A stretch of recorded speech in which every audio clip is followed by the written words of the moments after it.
Bem, meus queridos amigos e irmãos, muito boa noite. Estamos aqui, como acontece sempre, todo primeiro sábado do mês, um programa Leon Denis, o apóstolo do Espiritismo. E sempre na companhia de Charles Kemp, presidente da Federação Espírita Francesa. Então, um programa sobre a vida, a obra de Leon Denis, o maior filósofo da história do Espiritismo. E o Charles Kemp, temos essa vantagem de ter aqui um francês.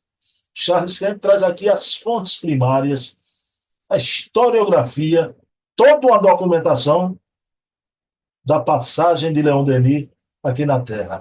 Toda a documentação possível de ser aurida, de ser trazida até aqui. Então, é como sempre um programa maravilhoso.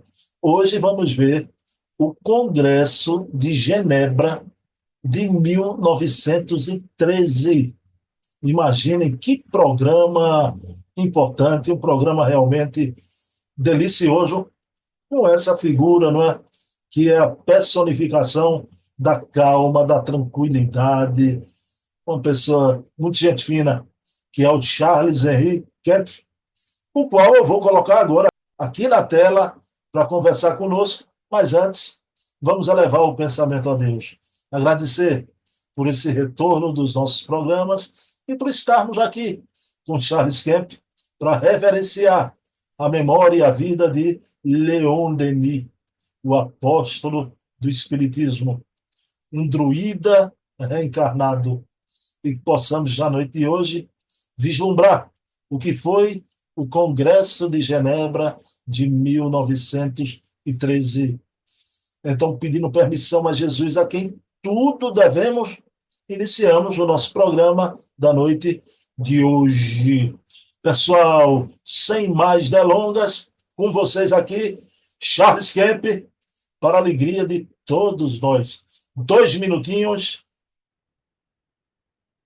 Bem, meus queridos amigos e irmãos, estamos aqui para mais um programa Leon Denis, o apóstolo do Espiritismo. Mês passado, por conta do Ano Novo, não houve programa, mas estamos aqui com Charles Kemp, com a alma repleta de alegria nessa retomada, não é, dos documentos, da historiografia sobre Leon Denis.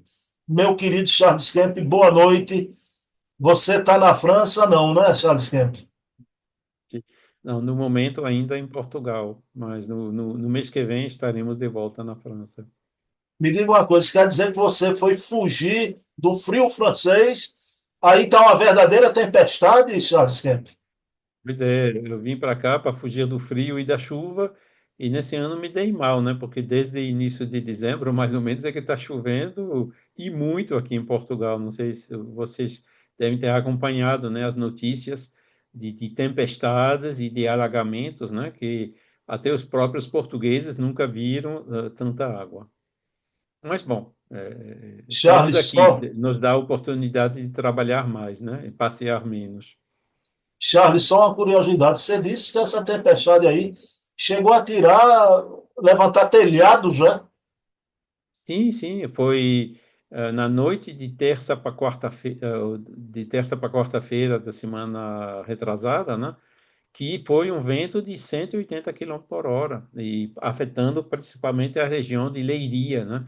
E nós estamos em Figueira da Foz, que fica a 50 km de Leiria, e realmente foi assim, de madrugada, né? A gente ainda dormindo, a gente ouvia como se fosse pedradas e tudo. E no dia seguinte, um pouco depois, né? Quando a gente saiu, tinha azulejo, vidro, storre, mesas, jarro de flores, de plantas, telhas.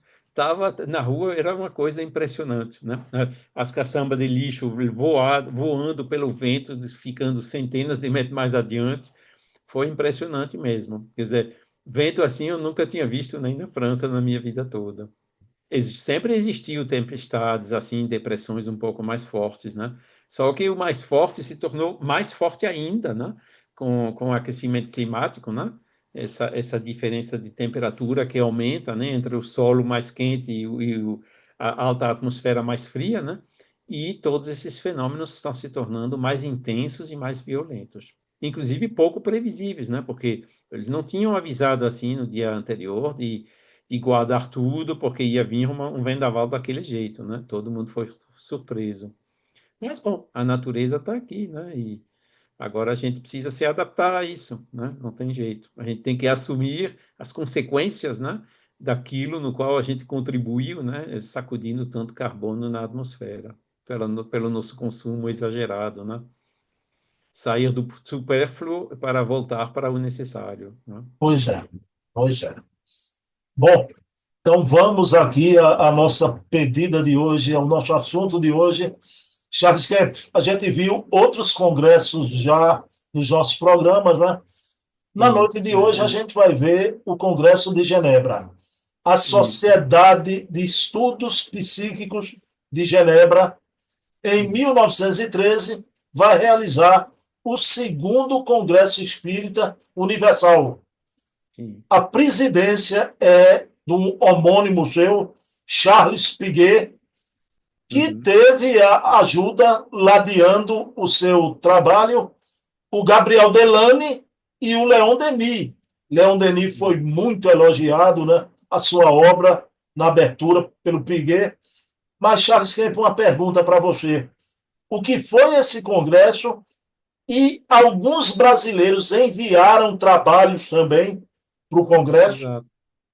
Exato, tinha trabalho do Leopoldo Cirne, né, que em nome da FEB, inclusive Leon Denis foi designado pela Federação Espírita Brasileira para representar o Brasil naquele congresso, né, é digno de nota, e houve também uma comunicação de um outro espírita brasileiro do Rio, chamado Luiz J. de Matos, né, que também consta na ata, né?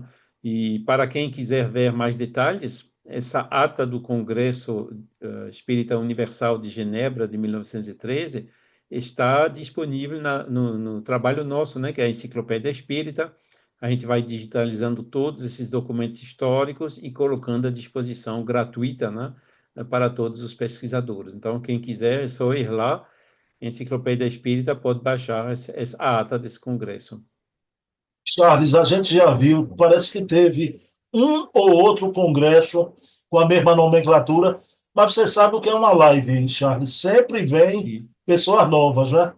Eu lhe Uhum. pergunto por que a necessidade do segundo Congresso Espírita, a palavra universal. Pois é, tinha toda a história dos congressos espíritas, né? O primeiro congresso internacional foi em 1888 em Barcelona, né? O segundo é chamado internacional, né? Havia, claro, uma grande maioria de espanhóis, mas o Pierre Gaëtan Lemarie foi lá para Barcelona e tinha alguns irmãos também de outros países que foram até lá, né? O segundo congresso, que na realidade não era só espírita, mas era espírita e espiritualista, foi no ano seguinte em Paris, né? Quando foi centenário da Revolução Francesa e quando foi construção da Torre Eiffel, Exposição Universal, etc., né? Tinha muita gente em Paris.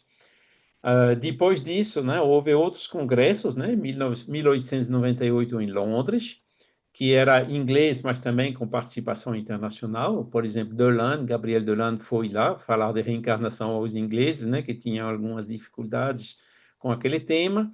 E foi os 50 anos de Hydesville, né, 48 e 98. Aí, em 1909, foi de novo em Paris. E depois disso, não houve outros congressos assim internacionais, houve vários congressos nacionais na Bélgica, né? A gente falou no Congresso de Liège de 1905, já nessas lives, né? E em 1910, a Bélgica, né, lá tinha um dirigente que queria justamente promover uma reconstrução novamente de um movimento espírita internacional. Ele promoveu em 1910 em Bruxelas o primeiro congresso espírita universal, né? Não disseram internacional nem mundial, colocaram universal, mas o sentido é o mesmo, né? Então, depois desse congresso, os presentes, né, que já vinham de vários países, né, decidiram de fazer o seguinte em 1913 em Genebra. Então é esse que a gente está falando hoje. Depois disso, bom, a gente posso talvez continuar um pouquinho sobre a história dos congressos, né? Com a Segunda Guerra Mundial, tudo isso ficou paralisado, né?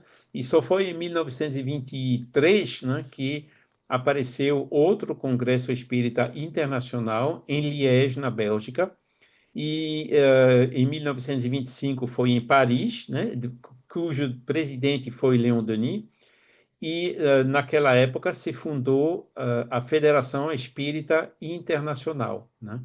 Que inclusive existe até hoje, né? Só que ela tem uma grande maioria dos membros dessa federação são ingleses, né? Eu não conheço instituições francesas hoje, né, membro dessa Federação Internacional, né? E aí depois essa organizou vários congressos, inclusive depois da Segunda Guerra Mundial, até os anos 1980, foram congressos com participação, por exemplo, dos argentinos, né? De Porto Rico, né? De vários países, né? Aí houve também os congressos da CEPA, né? Que foram desculpe, em 1945, 44, 45, se eu me lembro bem, né? O primeiro congresso da CEPA, e também os congressos da CEPA que existem até hoje, né? Houve um no ano passado aqui na Espanha, em Málaga.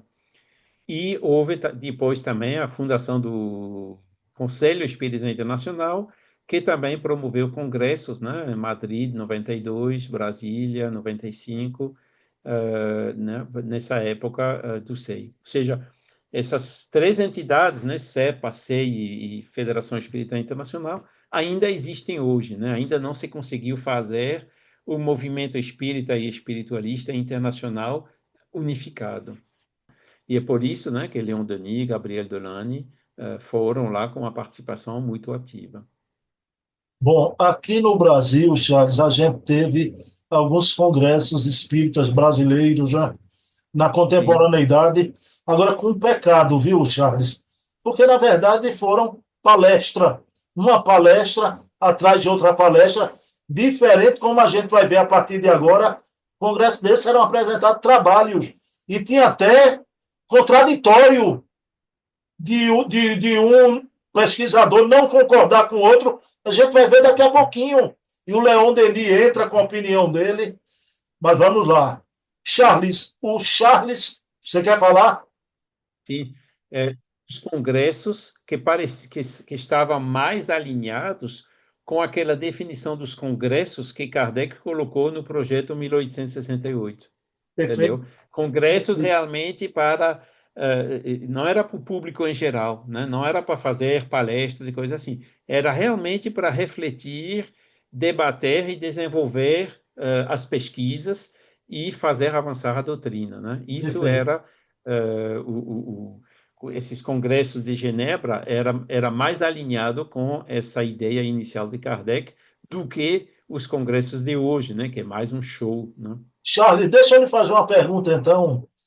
Eu tenho a impressão que os encontros do ENLIP se aproxima mais à proposta de Kardec, não é?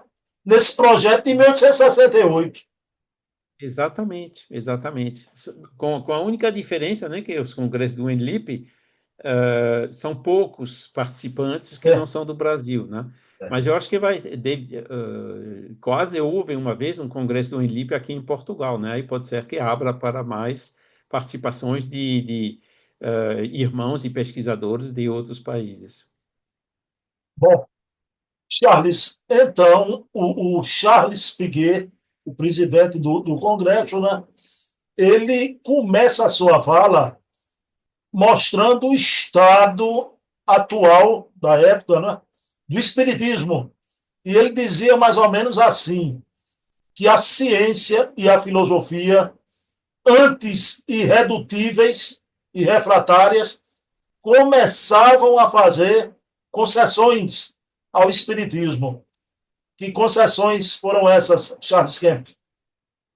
Aos pouquinhos reconhecendo, né? A ciência, né? 1913 era aquela época, né? Das sociedades de estudos psíquicos, né? a de Londres, a americana, a australiana, também a Sociedade de Estudos Psíquicos na França, né, que existia com Charles Richet, com aqueles pesquisadores todos, né, e realmente, inclusive a Sociedade de Pesquisas Psicológicas que existiu na França, onde participavam Pierre e Marie Curie, né, os famosos cientistas, Paul Langevin, enfim, muitos cientistas se interessaram pelos fenômenos, né? Vários deles, né, que a imagem do Cruikshank, do Oliver Lodge e do Charles Richet, realmente se pronunciaram, né, favoravelmente à realidade desses fenômenos ditos paranormais, né, inclusive experiências de materialização, né? Ou seja, naquela época realmente havia muita pesquisa científica sobre esses fenômenos, né? E do lado da psicologia, né, um dos representantes na França naquela época era o Henri Bergson, né? E o Bergson, ele era um filósofo que tinha uma abertura espiritualista ainda, né? Acho que é um dos últimos representantes, né, desse espiritualismo racional, né, que tinha sido fundado por Maine de Biran. Ele ainda continuou nessa linha, né, filosofando, tomando-se como base de reflexão, né, a existência da alma e suas propriedades, né? Então, ambos, ciência e filosofia, realmente deram bastante crédito ao movimento espírita e espiritualista naquele tempo. O Charles, o Piguet vai falar agora, não é? Numa obra de Oliver Lodge, uma obra bastante citada, né? E o pessoal, com prazer, citava uma tese bergoniana da intuição, relacionando-a aos fenômenos mediúnicos, né? A tese de Bergson, não sei se você sabe, você tem algo a falar, mas é o campo da intuição com a relação dos fenômenos mediúnicos, né? Como é que seria isso? O Bergson, né, que estava ainda nessa linha de filosofia espiritualista, embora isso, né, quando você escuta os filósofos de hoje, né, eles são materialistas. E eles sempre vão buscar, não, mas Bergson não era espiritualista. Vão interpretando o que Bergson disse, né, para não admitir que ele era espiritualista, né, porque há uma resistência muito grande hoje, né, nos campos da filosofia, nas universidades, para abafar tudo que era espiritualista. Mas na realidade não. Bom, eu não conheço assim, não sou muito conheço em profundidade, não conheço muito em profundidade a filosofia de Bergson, mas ele, claro, né, ele estava aberto, né, nessas hipóteses, inclusive nas primeiras estudos de telepatia, né, que já tinham começado naquela hora, e o próprio Bergson participava de algumas dessas experiências psíquicas, né, que foram feitas pelos pesquisadores da época, né, tipo também Coronel de Rochat e outros, né, e principalmente também esses pesquisadores da Sociedade de Pesquisa Psíquica de Londres, né. E o Bergson, eu acho que foi presidente da SPR, eu acho que sim, né? Que nem o Flammarion, né? São os franceses que presidiam esse instituto inglês, né? E então ele estava realmente por dentro, né? E se apoiava, né, nessas experiências para reforçar a psicologia dele, né? Mostrando que fenômenos como a telepatia não podiam se explicar unicamente com o paradigma materialista. Carlos, aí vai haver no Congresso de Genebra a primeira, eu não vou dizer discordância, né? O primeiro contraditório. O senhor Felipe vai dissertar sobre o espiritismo como não sendo uma religião. Na opinião do Felipe, espiritismo não é religião. Ato contínuo, o senhor Albim pede a palavra e diz que o senhor Felipe não pode dizer aquilo representando a totalidade dos espíritas.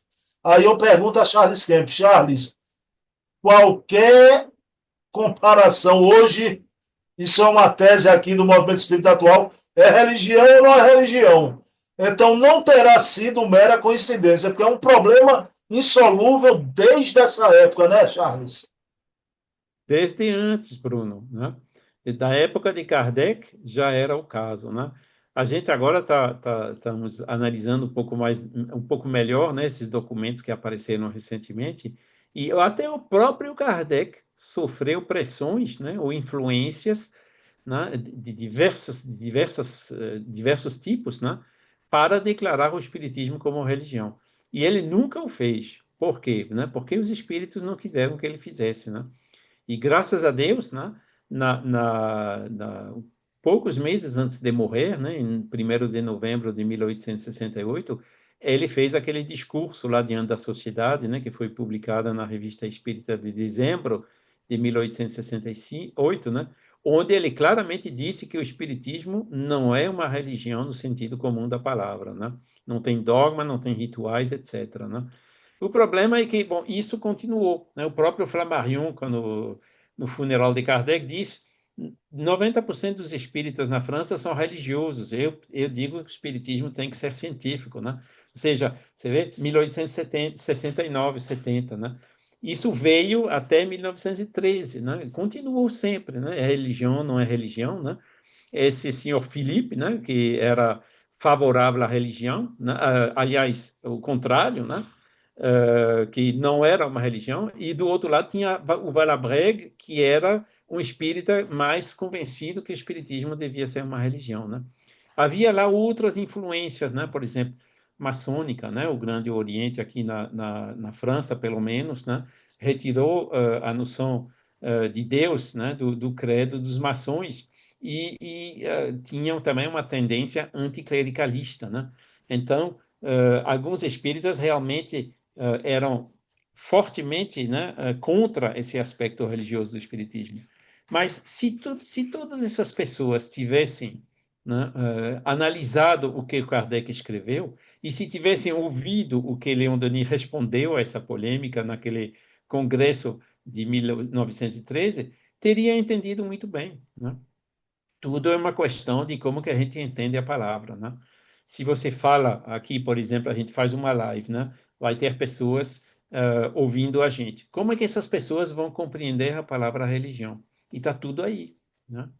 Tem pessoas que compreendem a palavra religião de maneira positiva, né? De religar e assim por diante. E tem outras pessoas, quando vão ouvir a palavra religião, elas vão clicar e mudar de programa imediatamente, né? Porque tem uma impressão muito negativa da religião.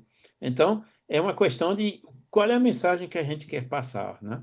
Será que o Espiritismo é uma religião, a imagem das religiões tradicionais, com todo esse passado pesado de guerras, de cruzadas, de inquisição, de queimar na fogueira, de fazer uma educação tipo lavagem cerebral, de se meter com a política e tudo mais? Não, o Espiritismo não tem nada disso, não tem dogma, não tem rituais, não tem nada disso, né?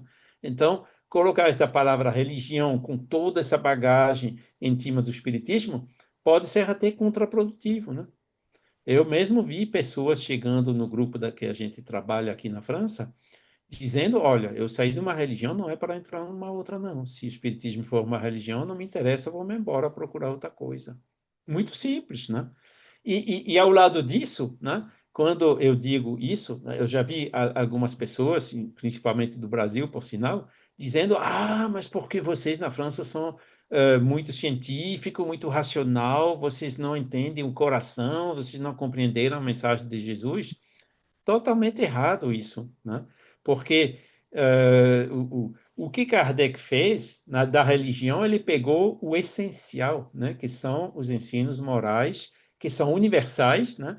E que Jesus ensinou e que chegaram até nós através dos evangelhos. Mas dos evangelhos ele só pegou aquilo, o resto ele deixou de lado, né? Tudo que é sujeito a controvérsias, ele deixou de lado. Agora, essas lições morais, isso pode vir aqui e falar, as pessoas vão entender muito bem, né? Faça o outro que você gostaria que o outro fizesse Pois é. para você.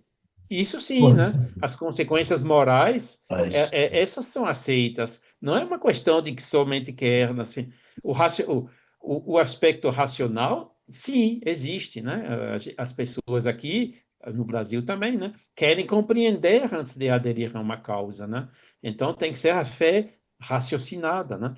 Mas se a gente seguir essa linha de Kardec ou a de Leon Denis, que tinha perfeitamente compreendido isso, né?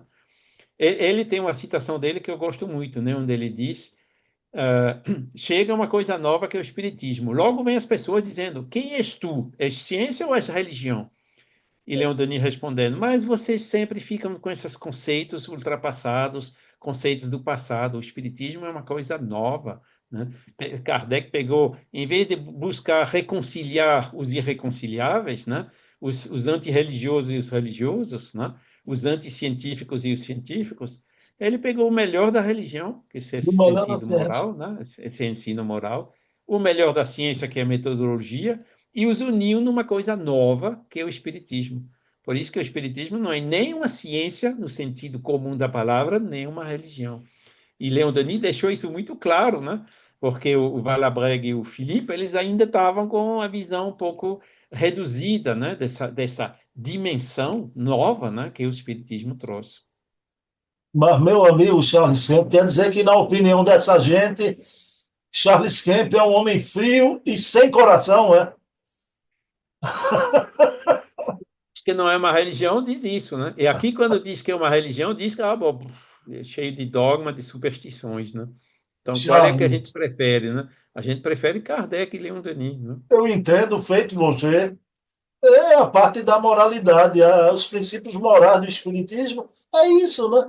Eu aceito o termo religião, o tríplice aspecto, mas não aquela coisa com ritual, liturgia, paramento, religião no sentido filosófico da palavra, né? Vamos ver a opinião de Leon Denis? Houve essa discordância e Leon Denis vai tentar apaziguar. Posso ler aqui, Exato. Charles? Sim, por Ah, favor. pronto, pessoal, vejam bem. Nesse momento, o senhor Felipe diz que espiritismo não é religião. O senhor Albin disse que ele não pode falar em nome da totalidade dos espíritas. Então, Leon Denis, por sua vez, interferiu. Após ter esboçado o problema da origem das religiões, depois retratado em grandes pinceladas a sua história e estudado, em particular, os fenômenos capitais do cristianismo, concluía, Leon Denis vai concluir, só o Espiritismo pode estabelecer um vínculo entre a ciência e a religião. Somente o Espiritismo pode ser o traço de união entre as crenças e a ciência. E por qual processo? Fornecendo à humanidade uma filosofia verdadeira, uma noção filosófica exata e positiva da natureza do ser, de seu futuro e da noção do além, pelos fatos, o que nenhuma religião pode fazer atualmente. E por esse processo, ele dissipa essa terrível angústia que pesa sobre o espírito humano, angústia do futuro, angústia da vida após a morte, que as religiões não podem curar. Exatamente. Deixa eu voltar aqui com Charles Kemp. Inclusive, Bruno, nem as religiões podem curar isso, nem a ciência pode curar isso, né?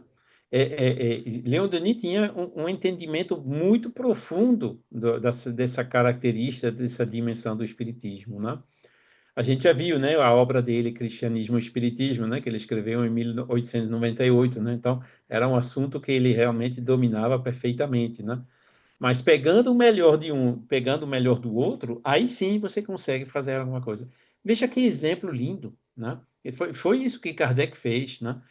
Hoje a gente deveria fazer isso, em vez de ficar sempre nos extremos e discutindo e brigando e tudo mais, tem ideia boa aqui, tem ideia boa aqui, tem ideia boa aqui. Vamos pegar essas boas ideias e colocá-las juntos e fazer alguma coisa que agrada a todos, né? Mas não, tem que ser só o meu, não tem que ser só o meu, né? A gente precisa sair disso, né? E entrar, né?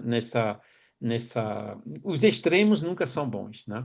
Credulidade cega, fanática não é bom. E incredulidade sistemática também não é bom. A gente precisa encontrar o meio. E também ele fala, né? O Espiritismo fornece uma verdadeira filosofia. Isso sim é um dos pontos fundamentais do Espiritismo. É uma filosofia muito abrangente, por sinal, né? Mas essa filosofia foi construída com base em observações, seguindo metodologia científica, e tem também consequências éticas e morais que batem com essa moral universal, ensinada não somente por Jesus, mas também por Buda, por Krishna, que a gente encontra em todas as religiões fundamentais. Então, o Espiritismo é isso, ele é universal. Mesmo quando as pessoas dizem que o Espiritismo é cristão, não, você não, só um terço da humanidade é cristã, né? E vai fazer o quê com os hindus, com os muçulmanos e os outros, né? Se a gente quiser conversar com eles, se a gente quiser que o espiritismo também se desenvolva nessas outros países, né? Nessas regiões com aquelas religiões, a gente precisa entrar no terreno deles. Vão pegar as leis morais dos ensinamentos deles e aí as portas vão se abrir, né? Mas se chegar lá e dizer só Jesus presta, o Jesus é o maior, é o melhor, pode até ser verdade, eu não discuto isso. Embora quem sou eu para julgar quem é melhor do que o outro entre Jesus, Krishna e Buda e tudo mais, né?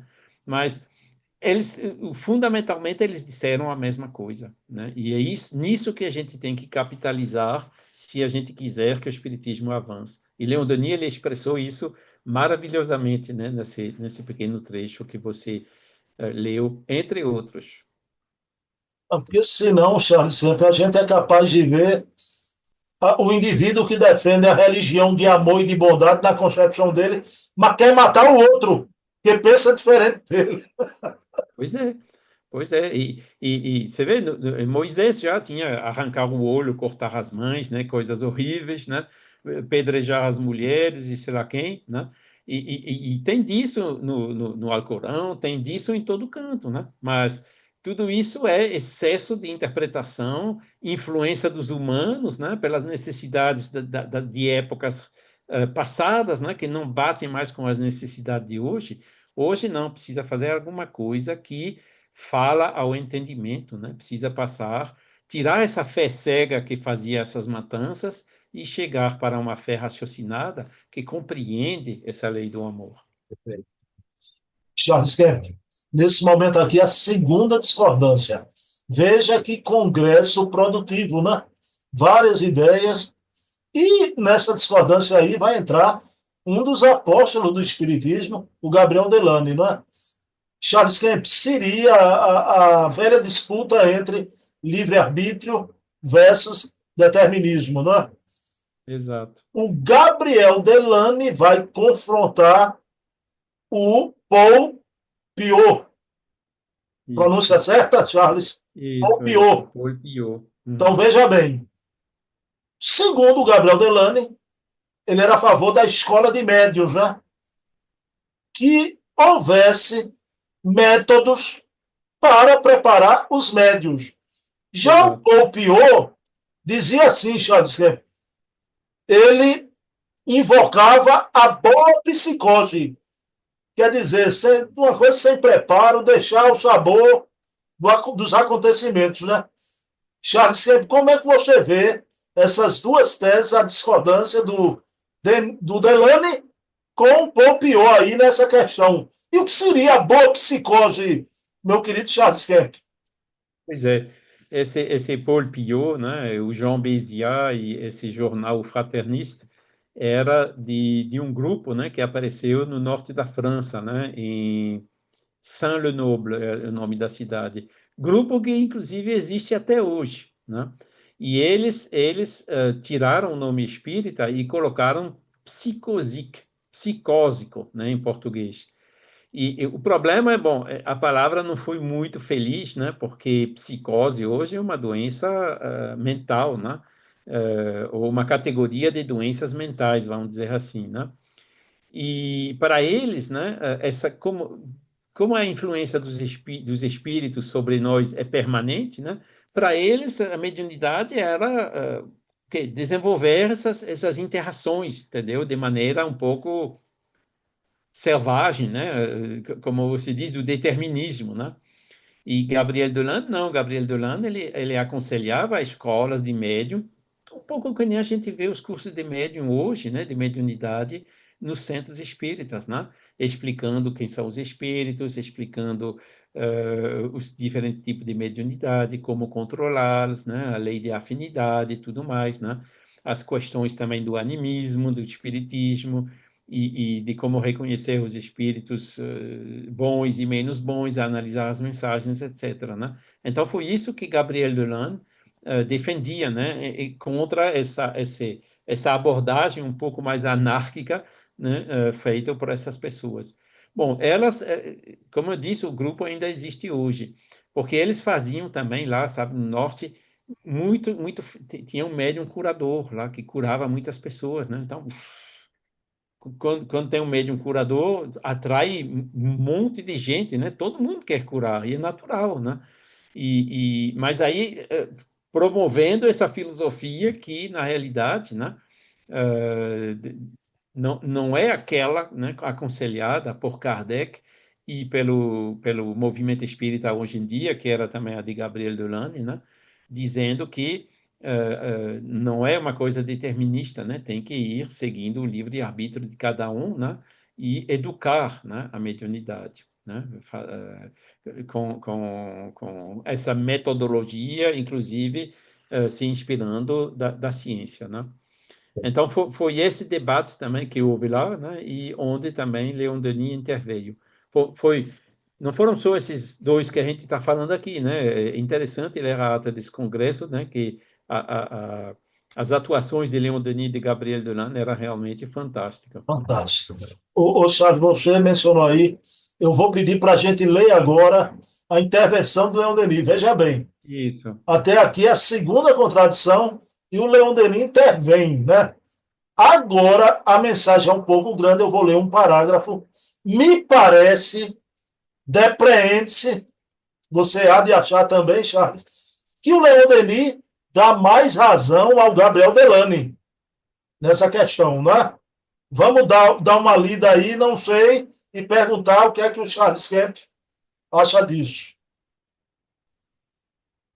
Pronto, meus queridos irmãos, olha lá. O Gabriel Delany havia pedido que explicassem a ele o termo psicose, que é usado pelos espiritualistas do Fraterniste, né? E acabaram de rebater com eloquência a tese do determinismo, segundo Paul Piot.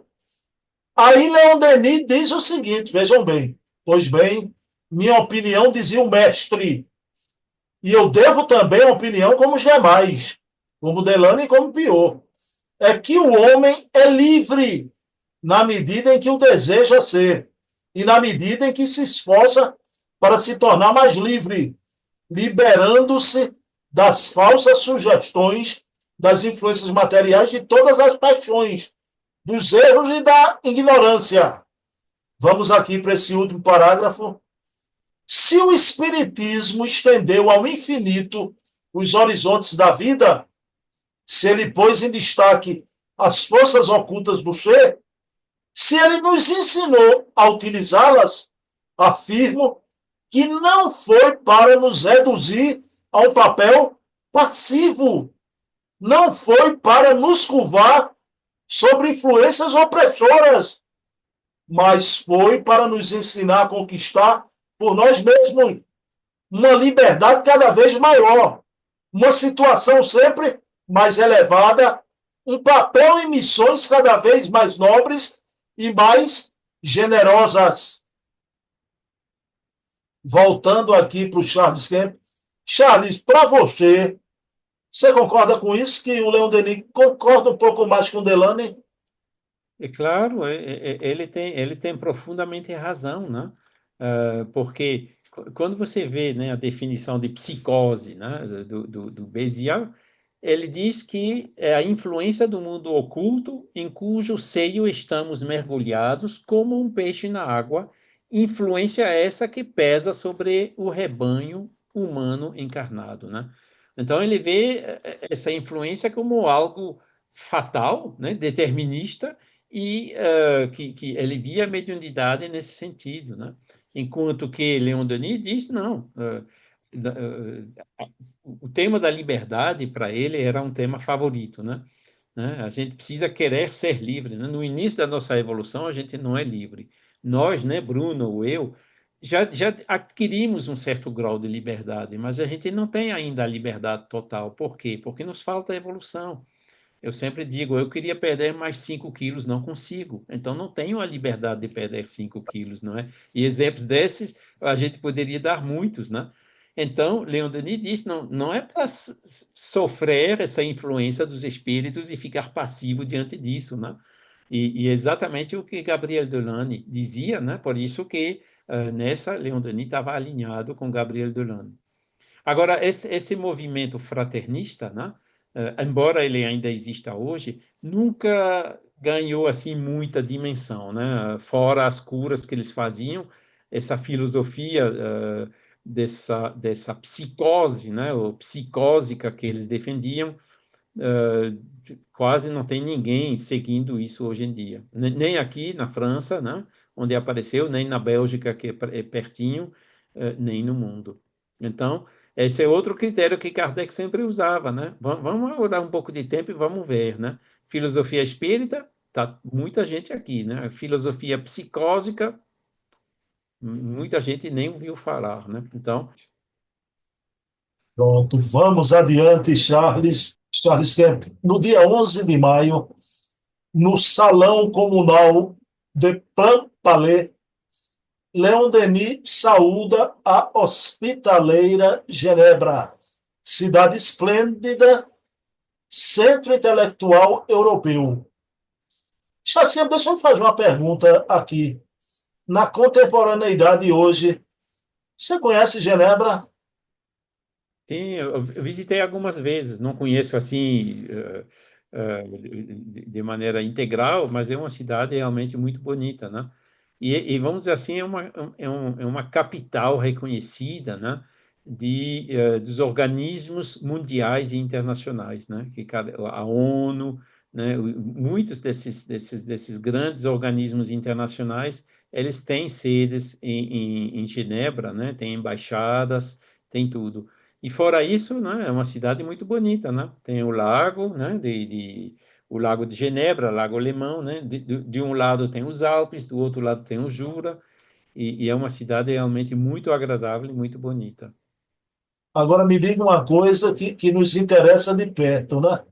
Em Genebra hoje há espiritismo, Charles Kemp. E sim, há pelo menos dois centros espíritas, né? O principal deles se chama Centro de Estudos Espíritas de Genebra. Podem encontrar eles com facilidade nas redes sociais, né, no YouTube, e eles têm atividades muito regulares, né, até hoje, né, de estudo do espiritismo, de palestras e assim por diante, né. Foi um centro que, inclusive, foi fundado, né, por Terezinha Rey, há 50 anos atrás, né, quando ela morava na França. Inclusive, ela ainda mora em Genebra, né. Eu acho que ela deve ter hoje 98 anos, alguma coisa assim, né? E o centro continua. A Sociedade de Estudos Psíquicos de Genebra, essa já não existe mais, ela foi extinguida algumas décadas atrás, né? Agora, tem os arquivos dela ainda conservados, né, nos arquivos da cidade de Genebra. Bom, então no salão de Plampalais, Leon Denis faz essa saudação hospitaleira Genebra. E aqui há um momento, Charles, que eu achei muito curioso. Um amigo de Leon Denis, lá de Tu, o comandante da G, faz uma palestra sobre uma temática sobre os raios V e sobre a fotografia dos espíritos. Primeiro, eu queria saber de Charles Kemp o que seria os raios V. Pois é, é o tal tema, né, da fotografia espírita, né? E houve, né, o episódio do Buguet, né, bem conhecida lá no processo dos espíritas, mas que na realidade foi fake, né? Foi superimposição. Mas tem outros pesquisadores, né, que nem o comandante d'Arget, né, que era comandante do exército francês, que faziam essas pesquisas também e já conseguiam, né, o médium colocando a mão, né, numa placa fotográfica, fotografar, né, emanações das mãos, né? E ele, naquela época, emitia uma teoria, né, que ele descreve nos livros dele, que essas emanações captadas pela placa fotográfica são raios que ele chamava de raios V. Na época tinha o raio-X, né, já conhecido, em 1913, tinha também os raios gama, né, ou as radiações da radioatividade, que começavam a ser conhecida, e ele chamava essa de raio V, né? V, não sei porquê, talvez vital, alguma coisa assim, né? Eram os primeiros passos, né, do que se desenvolveu mais tarde, né, do tipo fotokirlion, e que hoje, inclusive, está pouco a pouco entrando na área médica, inclusive aqui na França, né, com equipamentos modernos do tipo Gas Discharge Visualization BioWell, né, que é um desenvolvimento, né, com aplicações terapêuticas, né, ou de diagnosticar problemas ou desequilíbrios no corpo humano, que está sendo mais e mais admitido na medicina, né? E ele, então, era um dos pioneiros, dos precursores desse tipo de investigações. Mas, Charles, eu fiquei intrigado com uma coisa. Você citou aí, en passant, o processo dos espíritos, não é? Charles, está Sim, aqui o livro traduzido por Hermínio Corrêa de Miranda.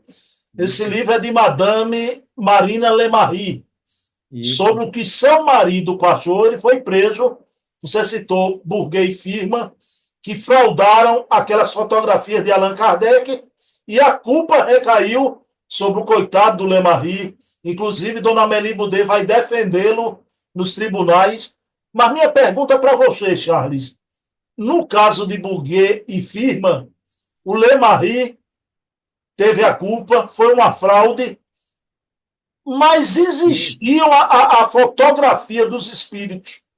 Essas fotografias existiam verdadeiras também. Algumas fotos podem ser qualificadas de autênticas. Agora, aquelas do Buguet realmente não eram, né? E o Lemarie, ele caiu na armadilha, né? O Buguet era um fraudador e Lemarie não olhou bastante, não tomou bastante cuidado, via naquilo uma oportunidade de aumentar as vendas da revista Espírita, né? De ganhar dinheiro com essas fotos, né? E infelizmente, né, quando o Buguet admitiu que ele tinha fraudado, que as fotos eram falsas, Lemarie foi condenado por estelionato, né? Quer dizer, fazer dinheiro com alguma coisa falsa, né, em cima de pessoas inocentes, né? E foi por isso que ele foi condenado. Mas esse livro aí, Processo dos Espíritas, mostra mais, né, que naquela época os tribunais, né, eles não eram neutros, eles eram tendenciosos, né? E é Sim. por isso que com o motivo verdadeiro que as fotos realmente eram falsas e que ele ganhou dinheiro com isso, né? Fizeram um processo contra o espiritismo, né? E inclusive a Amélie Boudet, ela foi chamada, né, para testemunhar no tribunal e ela foi muito maltratada, né? Maltratada. Mal considerada, Maltratada. né? Como podem ver no livro, né? Dizendo que o marido dela era um louco, coisa assim, né? Ou seja, o juiz ele tem que ser neutro, ele não pode tomar uma posição, né? E então houve muitas falhas no processo, né? Que permitiu a Madame Lemarie, porque o marido dela ficou 2 anos na prisão, né? Por causa disso, né? Uh, intitulado então o processo dos espíritas, né? Que também vamos dizer assim, outra face da medalha, né? Agora aqui o Lemarie caiu numa fraude, caiu, né? Mas eu vejo isso hoje. Quantas pessoas ganhando dinheiro com mentira, com fake news, Charles Kemp, né? Charles Kemp, por favor, me diga uma coisa. O Lemarie pode não ter tido naquela época o pecado principal, Mas ele teve o pecado marginal, ele aproveitou que ele ganhar dinheiro, acreditou na. Exatamente. Isso é sempre a velha história, o conflitos de interesse, né? Le Marie, ele era sócio da sociedade anônima, né? Remunerado. Então ele tinha interesse em que o negócio continuasse, né? Porque ele ganhava, não sei se tinha percentual, parece que ele tinha uma soma fixa, né? É normal também que ele tinha sido remunerado, porque ele passava tempo integral lá, né? Mas se perdeu essa neutralidade, né? O que caracteriza as entidades de fins não lucrativos, elas podem ter empregados, mas os empregados não podem decidir. Tem que ser pessoas não remuneradas que decidem, né? A partir do momento que uma pessoa remunerada decide, toma decisões que engajam a entidade, já não é uma entidade sem fins lucrativos. Bom, não existia tão claramente naquela época, mas o maior problema com o Lemarie foi isso. Agora, depois também tem os espíritas que exageram, né? Colocando tudo na cabeça do coitado do Lemarie. É, Eu acho que ele pecou por imprudência, né? Por excesso de entusiasmo, né? Agora, com certeza, esse conflito de interesse não ajudou naquela história. E, inclusive, quando a gente vê o fim da história, né? O que aconteceu, né? Os herdeiros de Amélie processando para reaver a herança que ela deixou, né, da Vila Segure, e os herdeiros do Guerrin também processando para recuperar o que o Guerrin também tinha dado para a sociedade faliu. E o que aconteceu depois? Não sei como que o Lemarie deu o jeito, a sociedade para a continuação das obras de Allan Kardec se tornou propriedade pessoal da família Lemarie. Pode ser uma coisa dessa? Né? Não pode, não está correto, mas foi o que aconteceu, entendeu? Por isso que a gente precisa refletir hoje, né, quando a gente faz coisas assim, de sempre preservar essa neutralidade, esse desinteresse, né, e evitar, no máximo, né, de maneira mais forte possível, qualquer tipo de conflito de interesse. Charles Kemp, a gente está se aproximando para o final, mas uma coisa muito instigante, né? O Leon Denis aplaudiu a exposição do seu amigo, o pastor Benezek, sobre os fenômenos psíquicos. Charles Kemp, o Congresso Espírita, um pastor protestante presente. Isso acontecia, Charles?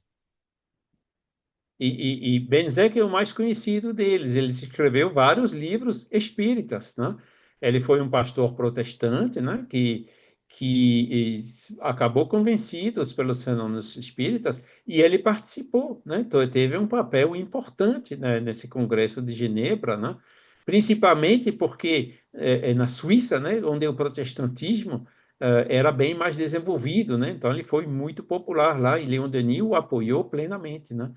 Inclusive, Leon Denis ele fala, né, que, sob certos aspectos, os protestantes eles podem ser mais abertos às ideias espíritas do que católicos, né, que são mais apegados aos dogmas, né?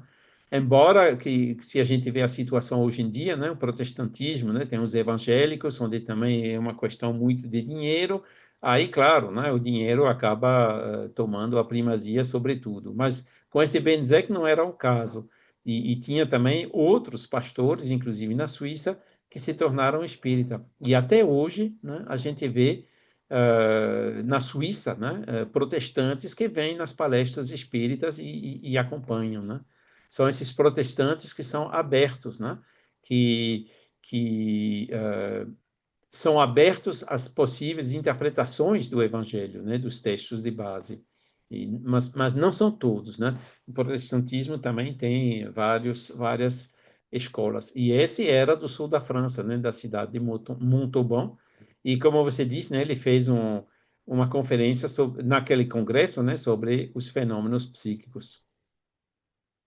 Charles Kemp, para encerrar o nosso programa, o Leon Denis, segundo a pesquisa do Gaston Luch, né, vai proferir uma palestra dia 1 de junho sobre a questão espírita.